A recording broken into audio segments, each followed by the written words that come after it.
Welcome to Ask the Edmonds Cop. I'm Teresa Whipple here with the nicely decorated Sergeant Shane I Hawley. don't know about nicely. I was going for atrocious. So remember, I need your votes so I can beat Langdon and Pat Lowe in the ugly sweater competition. That's right. We're having all three of our Ask the Cop folks from our three cities that we cover coming in with their favorite or not so favorite sweater ensemble. So watch for that. We'll have a place where you can vote.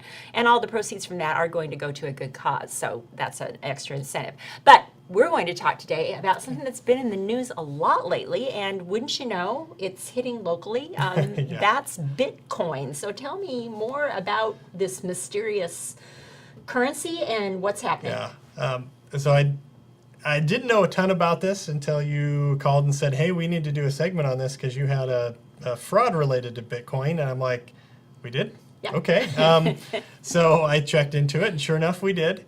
And I'm still a little confused some ways about what Bitcoin is, but essentially it is anonymous digital currency. All right. I think that kind of sums it up. It's almost like buying stock in a way. There's a couple of places that trade it. You can now purchase shares, so to speak, of it at ATMs. There's one in Linwood. Oh, my. Yeah. I did not know that. There's 7 of them in Washington, 7 ATM machines.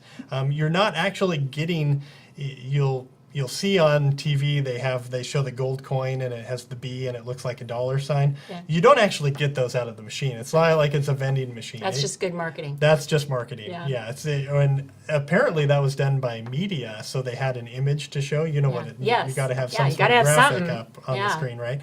And so you're not actually buying anything actually tangible. It is basically computer code. And it is mined, as they call it. It's created by computers running this long algorithm, creating blocks of data. And when they reach a certain amount of data, a block is created, and the coins are basically produced. And it's like 12 every 10 minutes right now. Fascinating. Yeah, and it will cap at 21 million, apparently. It's designed to have a limit, which should be reached, according to the articles I read, in the year 2040. Okay. So there is a certain amount of it that will only be available. So that's maybe the draw is that it makes it more valuable knowing that there's only a certain amount. Yeah, it's also anonymous, so it's not like records are maintained at a bank or tied to you. Obviously, you know, there's an account. I mean, you're able to access it, and there's phone apps. You can spend it at certain retailers. They take it, and I think one of the big draws, obviously, right now is as of today, it's like $15,000 per coin or something like that. So think of a share of stock essentially at $15,000. Yeah. It's pretty pricey. It's gone up quite a bit. So there's the untraceability factor of it. I know in like 2013 it was there was a lot of concern about it because it was being used for drug sales and so forth because there's no way to trace it. But we also kind of ran into that recently because we did have a fraud related to it. Okay. So what happened with the fraud? Well, most frauds, granted this involved Bitcoin, it's really similar fact pattern to all of the other frauds we have. This was your classic phishing scam where someone wanted to buy some Bitcoin, went online. Well, they ended up at a less than reputable website. Okay. Run by basically scam artists.